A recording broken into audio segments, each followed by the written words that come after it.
하나님의 말씀은 로마서 3장 9절부터 18절까지 말씀입니다. 로마서 3장 9절부터 18절까지 말씀입니다. 로마서 3장 9절부터 18절까지 말씀을 우리 한 절씩 교독하면서 봉독하도록 하겠습니다. 로마서 3장 9절부터 18절까지 교독하도록 하겠습니다. 그러면 어떠하냐? 우리는 나으냐? 결코 아니라 유대인이나 헬라인이나 다 죄 아래에 있다고 우리가 이미 선언하였느니라. 깨닫는 자도 없고 하나님을 찾는 자도 없고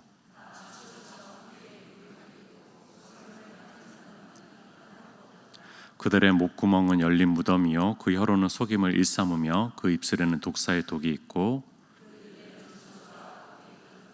그 발은 피 흘리는 데에 빠른지라. 평강의 길을 알지 못하였고 그들의 눈앞에 하나님을 두려워함이 없느니라 함과 같으니라. 아멘. 바울은 오늘 본문을 통해서 마음을 아주 단단히 먹고 작정해서 선언하고 있습니다. 오늘 8절에 보니까 그러면 어떠하냐? 우리는 나으냐? 결코 아니라 유대인이나 헬란이나 다 죄 아래에 있다고 우리가 이미 선언하였느니라.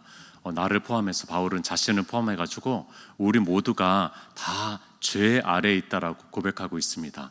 죄 아래에 있다라는 거, 그냥 죄 가운데 있다, 우리는 죄인이다라고 표현하지 않고 우리가 죄 아래에 있다라는 것은 죄의 권세에 머물러 있다라는 거죠. 죄의 권세 아래 아주 짓눌려 있다라는 것을 얘기하고 있습니다. 우리가 피해가고 싶고 우리가 어떤 주체 사상이 있어가지고 우리가 주도적으로 삶을 이어간다라고 생각하지만 그러나 결국에는 이 죄라는 것이 우리의 목덜미를 잡고 우리를 이끌어가고 있다라는 것을 지금 생생하게 보여주고 있는 문구가 바로 죄 아래에 있다라고 선언하는 것입니다.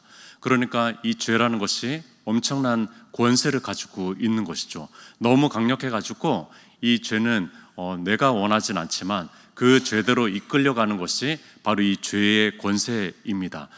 이 바울이 그리스도인이 맞나 싶을 정도로 오늘 아주 좀 독설과 같은 아주 심한 말들을 좀 꺼내거든요. 근데 이 심한 말들은 자신의 이야기는 아닙니다. 이 이야기는 구약 성경을 인용한 것입니다. 성경을 보시면 아시겠지만 구약 성경 인용 문구들이 있습니다. 정말 성경에서 시적 표현 중에서 가장 독한 말들을 다 담은 그런 시적 표현이 오늘 본문이 아닐까라는 생각을 해봅니다. 인류의 죄된 모습에 대해서 좀 생생하게 보여주기 위해서 구약 성경을 인용하면서 오늘 이 본문을 바울은 얘기하고 있는 것입니다. 인류의 죄된 모습 두 가지를 보여주고 있는데요. 두 가지. 첫 번째는 신학적인 용어로 만인유죄입니다. 만인유죄. 이것은 모두가 유죄를 선언받은 사람이라는 거죠. 그래서 10절부터 12절까지 기록된 바라고 얘기합니다. 그러니까 바울은요, 기록된 것을 지금 얘기하고 있어요. 의도적으로 오히려 기록된 것을 얘기합니다. 기록된 바, 의인은 없나니 하나도 없으며 깨닫는 자도 없고 하나님을 찾는 자도 없고 다 치우쳐 함께 무익하게 되고 선을 행하는 자도 없나니 하나도 없도다.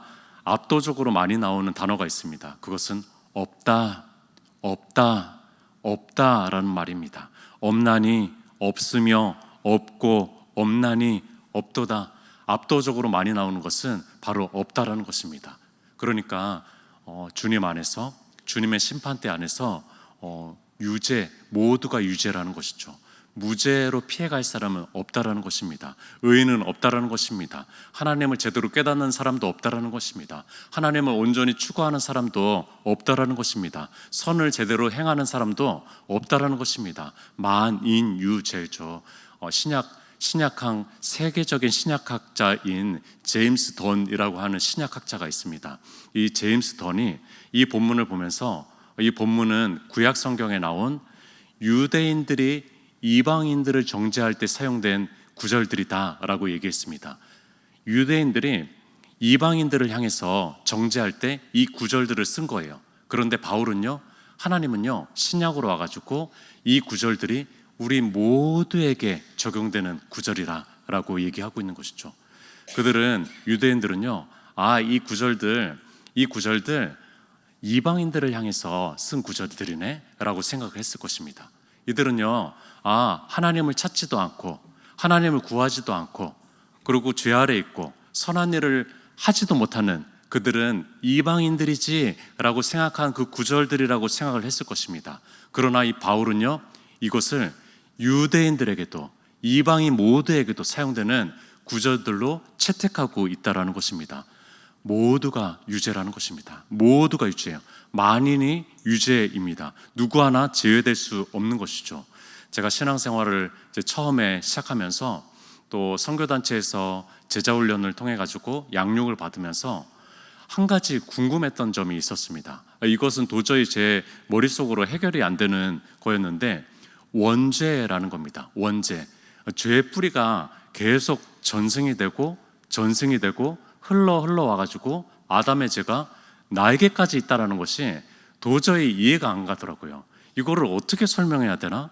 어떻게 이해해야 되나? 라는 생각이 들었습니다. 아니, 어떻게 유전적으로, 어떻게 생물학적으로 그 죄가 나한테까지 그 뿌리가 오는지 도저히 이해가 안 가거든요. 그런데 이것을 제가 깨닫게 되는 순간이 있었어요. 역으로요, 오히려 내가 죄인이라는 것을 깨달으니까 아담의 죄가 내 죄구나 라는 것을 깨달았어요. 그 인류의 최초의 죄가 그냥 선악과를 따먹었던 아담의 책임 때문에 내가 이렇게 죄인으로 있는 것이지가 아니라, 내가 죄인이라는 것을 깨닫는 순간에 그 아담이 나였구나 라는 것을 깨닫게 되는 거죠. 이 아담의 뿌리 깊은 이 원죄가 나의 죄였구나 라는 것을 깨닫게 됐다라는 거예요. 이 원죄가 그때 그냥 저에게 깨달아졌어요. 지금도 어떻게 설명하라고 하면은요, 설명을 못 하겠습니다. 그 뿌리가 어떻게 내려오는 건지는 설명을 못 하겠어요. 그러나 내가 죄인이라는 것을 깨달으니까 아담의 죄가 내 죄였던 거예요. 성경에 있는 죄들이 내 죄라는 거죠. 두 번째, 첫 번째는 만인유죄라면요, 두 번째는 신학적인 용어로 전적 부패입니다. 전적 부패. 13절에서 15절. 그들의 목구멍은 열린 무덤이요, 그 혀로는 속임을 일삼으며 그 입술에는 독사의 독이 있고 그 입에는 저주와 악독이 가득하고 그 발은 피 흘리는 데 빠른지라 파멸과 고생이 그 길에 있어 평강의 길을 알지 못하였고 그들의 눈앞에 하나님을 두려움이 없느니라 함과 같으니라. 보십시오. 목구멍에서 혀로 넘어갑니다. 혀에서 입술, 그리고 입 전체로 나아갑니다. 그리고 발로 갑니다. 그리고 우리가 가장 죄를 범하기 쉬운 것 중에서 하나, 눈으로 가기 시작합니다. 온 신체와 전 영역이 다 부패했다라는 거예요. 한 영역도 온전한 구석이 없다라는 겁니다. 특별히 이빈 후과 쪽에 문제들을 더 많이 얘기합니다. 목구멍과 혀와 입술과 입 네 가지나 얘기하면서 이 이빈 후과 쪽의 얘기를 더 많이 하고 있는 것이죠. 독설과 같은 얘기를 합니다. 목구멍이 열린 무덤이라고 얘기하고 있어요. 당시에는 무덤이 동굴 무덤이 굉장히 많았습니다. 파는 무덤이 아니라 동굴 무덤이 많이 있었습니다. 그래서 그 돌을 거기에다 집어넣어가지고 이제 시체들을 훔쳐갈지 못하도록, 예수님도 돌이 굴러가지고 나오셨잖아요. 그런 것처럼 동굴 무덤이 많이 있었는데 종종 그게 한 번씩 열리는 거예요.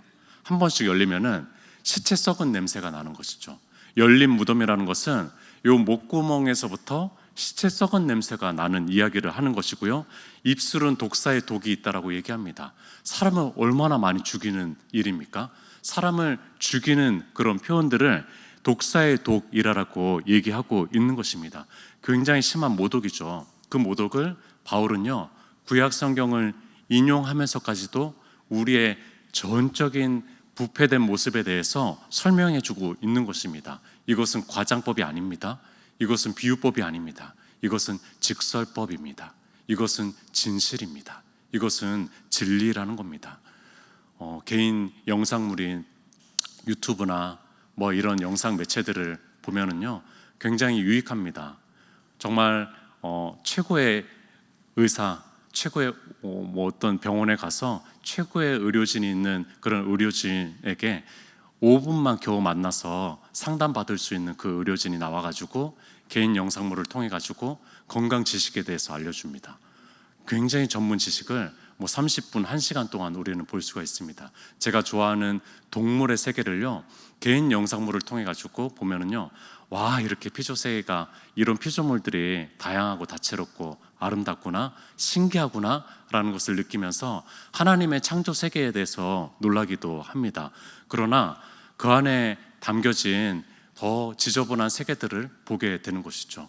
그것은 우리의 모습이기도 한 것입니다. 입에서 나오는 것들이 왜 이렇게 지저분할까? 왜 이렇게 더러울까? 라는 생각이 듭니다. 우리 자녀들이 보고 있는 그 개인 영상물들이 참 이런 것들을 접하고 있구나 라는 것을 생각하게 됩니다. 우리의 입이 너무나 더럽고 거칠구나. 우리의 눈이 음란한 것을 좋아하고 자극적인 것을 좋아하는구나. 정말 우리의 다음 세대들이 참으로 걱정이 됩니다. 정말 그 다음 세대들이 이런 것들을 보고 자라는, 어쩌면은 교회 생활보다도, 교회 신앙적인 것보다도 더 많이 접하게 되는 것이 그 개인 영상물일 경우에 이들이 성장하고 자랄 세대가 어떠할까라는 걱정이 많이 됩니다. 이 성경에 나온 로마서 3장의 구절들이요, 생생하게 드러나고 있는 것입니다. 이것은 비유나 과장법이 아닌 것입니다. 우리의 목구멍이 하나님과 이웃을 사랑하는 고백하는 입이 되어야 되는데, 하나님을 높이는 찬양하는 입이 되어야 되는데, 또 피 흘리기에 빠른 발이 아니라 복음을 전하는, 좋은 소식을 전하는 빠른 발이 되어야 되는데, 우리의 눈이 하나님의 말씀을 보고 또 보고 하는 눈이 되어야 되는데, 그런 영상물이나 그런 것들에 심취한 우리의 눈이 되지 않았나 생각을 해봅니다. 만인 유재, 전적 부패, 이것이 우리의 실체라고, 우리의 실존이라고 얘기하고 있습니다. 자, 근데 이것을 얘기하는 앞과 뒤 구절을 한번 보았으면 좋겠습니다. 어떻게 우리가 이렇게 다 유죄가 선언됐고 어떻게 이렇게 우리가 전적으로 다 부패했을까라는 것을 앞과 뒤 구절을 한번 봤으면 좋겠는데, 10절에 보니까 기록된 바 의인은 없나니 하나도 없다고 하는데, 어떻게 그렇게 됐냐면요, 깨닫는 자도 없는 것입니다. 그리고 하나님 찾는 자도 없는 것 때문에 문제가 생긴 것입니다. 깨닫는 것은 지성적인 죄입니다. 그러나 하나님을 찾지 않는 것은 의지적인 죄입니다. 지성적인 죄와 하나님을 모르는 죄, 그리고 하나님을 찾지 않는 죄, 지성적인 죄와 의지적인 죄, 이 두 가지를 하지 않기 때문에 문제가 발생하는데, 자, 18절을 보니까요, 그들의 눈앞에 하나님을 두려움이 없느니라. 하나님을 찾지 않기 때문에, 하나님에 대해서 깨달으려고 하지 않기 때문에 점점 더 찾아오는 것은 하나님께서 눈앞에 계시는데도 불구하고 하나님을 두려워하지 않는 것입니다. 하나님을 두려워하지 않는 거예요. 하나님이 눈앞에 생생히 있는데도 불구하고 하나님을 두려워하지 않는 것입니다. 나는 조금 더 그냥 하나님을 찾지 않았을 뿐이에요. 나는 그냥 조금 더 그냥 세상의 것에 조금 더 심취했을 뿐인 겁니다. 그러나 그것으로부터 점점 더 하나님과 멀어지면서 죄의 세계에 빠져들고 결국에는 하나님을 두려워하지 않는 죄의 가운데까지도 나아가게 되는 것입니다. 이것이 양괄호를 치고 있는 것입니다. 양괄호를 치고 있어요. 결국에는 하나님이 없는 것 때문에, 하나님께서 보이지 않는 것 때문에 이 죄악, 전적 부패와 만인 유죄를 선언받을 수밖에 없는 것이죠. C.S. 루이스는요, 굉장히 통찰력이 있는 그런 사람입니다. 이 사람이 스크루테이프의 편지를 자주 인용하는데 제가 굉장히 좋아하는 책이라서 그렇습니다. 이 책에 이런 글귀가 있습니다. 한번 들어보십시오. 사실 가장 안전한 지옥행이라고 얘기합니다. 지옥행이 가장 안전한 지옥행이라고 얘기합니다. 가장 안전한 지옥행 길은 한 걸음 한 걸음 가게 되어 있다. 그것은 경사도 완만하고 걷기도 쉬운 데다가 갈래길도 이정표도 표지판도 없는 길이지라고 얘기합니다. 우리는 지옥길이 낭떠러지처럼 갑자기 떨어지는 길이라고 생각을 했잖아요. 저도 그렇게 생각을 했거든요. 막 급격하게 떨어져가지고 이제 지옥불에 떨어지는 그것으로 생각했는데, 이 C.S. 루이스는 굉장히 통찰력이 있는 사람인 것 같아요. 완만한 길이래요. 그래서 너무나 편안한 길이죠. 편해지면 편해질수록 지옥길로 가는 거예요. 이정표도 없습니다. 갈래길도 없어요. 그렇기 때문에 그냥 뚜벅뚜벅 걷기만 하면 되는 거예요. 너무나 편안하게 고생할 필요도 없는 거죠. 좁지도 않아요. 너무나 넓은 길입니다. 그 길을 뚜벅뚜벅 걸어갈 수 있는 그 길이 바로 그 불구덩이 속 지옥행길이라고 얘기합니다. 점점 뜨뜻미지근해지는 거죠. 나도 모르게 점점 뜨뜻미지근해진 그곳으로 가고 있는 것이죠. 하나님을 찾지 않았을 뿐입니다. 조금 내가 하나님을 찾지 않았어요. 그런데 그 길은 점점 더 그 뜨뜻미지근해지는 그 길을 향해서 나아가는 것이죠. 죄의 감각을 점점 상실해 가는 것입니다. 이것은 한순간에 일어나는 일이 아니에요. 죄에 대한 감각을 잃어버리는 것은 한순간에 잃어버리는 일이 아닙니다. 어떤 사람이 갑자기 악한 행동을 하는 것은요, 그것은 한순간에 그런 모습이 된 것이 아니다라는 거예요. 무섭지만 그것은 점차 주님과 멀어지는 그 모습들이 있었던 것이고, 또 그런 삶을 통해 가지고 점점 더 그 길에 나아가게 된 것입니다. 우리는 매 순간 주님을 찾고 있습니까? 우리가 주님을 더 추구하고 있습니까? 그렇지 않으면요, 우리는 그 지옥의 완만한 길에 빠져들 수밖에 없는 그런 나약한 존재라는 것입니다. 소극적으로 되면 될수록 내가 주님을 조금은 찾고 있어 라고 생각하는 처럼 보이지만, 그러나 그렇지 않을 수 있습니다. 대부분의 사람들은 자신이 완전하지 않다는 것을 인정합니다. 실수가 있고 또 조금은 죄가 있고 또 오류가 있다라고 생각하지만, 완전히 나는 죄인이라고 인정하고 싶진 않아 합니다. 우리는 우리가 모르는 것들이 있다는 것은 인정하지만, 내가 영적인 지각이 완전히 없어 라고 생각하지는 않습니다. 우리는 하나님으로부터 도망가고 있다라고 인정하지 않고 오히려 하나님을 찾고 있다라고 가장합니다.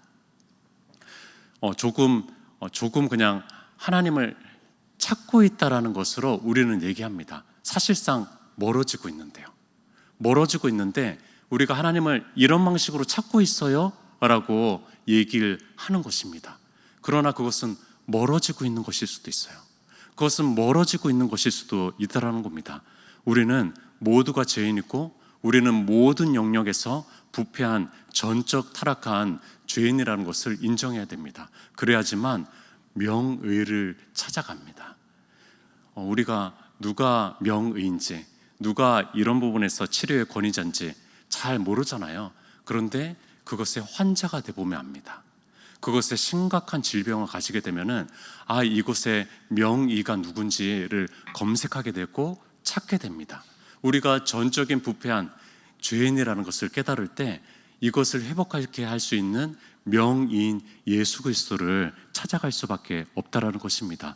그렇다면 이 만인 유죄, 전적 부패를 어디에서 생생하게 깨달을 수 있을까요? 어디에서 내가 이게 다 부패했구나 라는 것을 깨달을 수 있죠? 어디에서 우리 모두가 유죄를 선언받은 다 죄인이구나 라는 것을 깨달을 수가 있죠?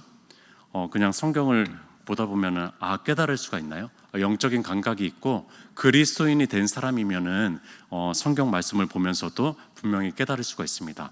그러나 그 사실을 생생하게 깨닫는 그 순간은 어디입니까? 어디죠? 언제죠? 바로 십자가 앞입니다. 십자가 앞에서 우리 모두의 대부분은요, 바로 내가 죄인이라는 것을 깨닫게 됐습니다. 십자가 앞에서 우리 모두 다 죄인이라는 것을, 다 부패했다라는 것을 깨닫게 됩니다. 십자가는요, 우선적으로 우리를 정죄하는 도구입니다.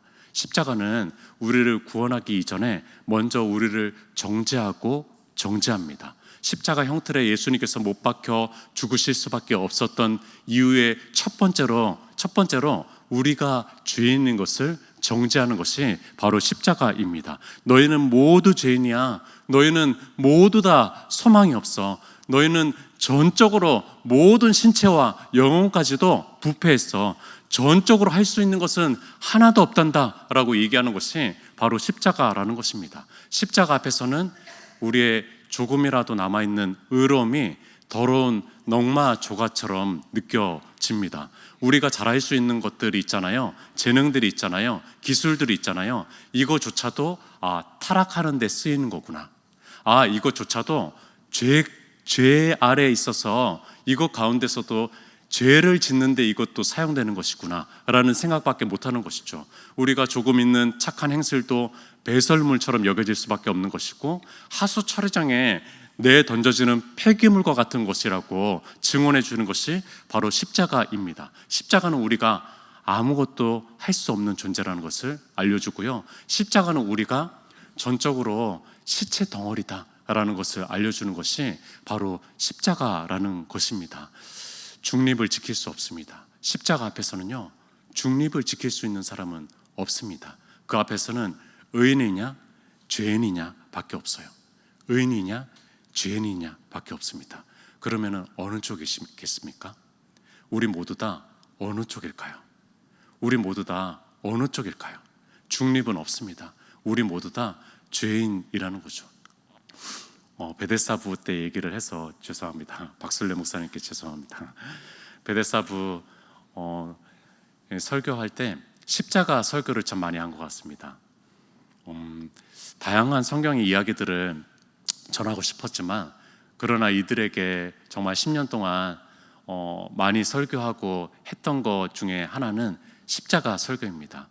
십자가 본문이 아니더라도 십자가 그림을 많이 보여줬던 것 같습니다. 마지막 부분에는 항상 십자가 예수님 못 박히신 모습을 많이 보여줬던 것 같습니다. 왜냐하면은 이들에게 이 십자가가 마음속에 각인되기를, 영혼에게 각인되기를 원하는 마음이 많이 있었습니다. 이 발달장애인 분들은요, 비교적입니다. 비교적.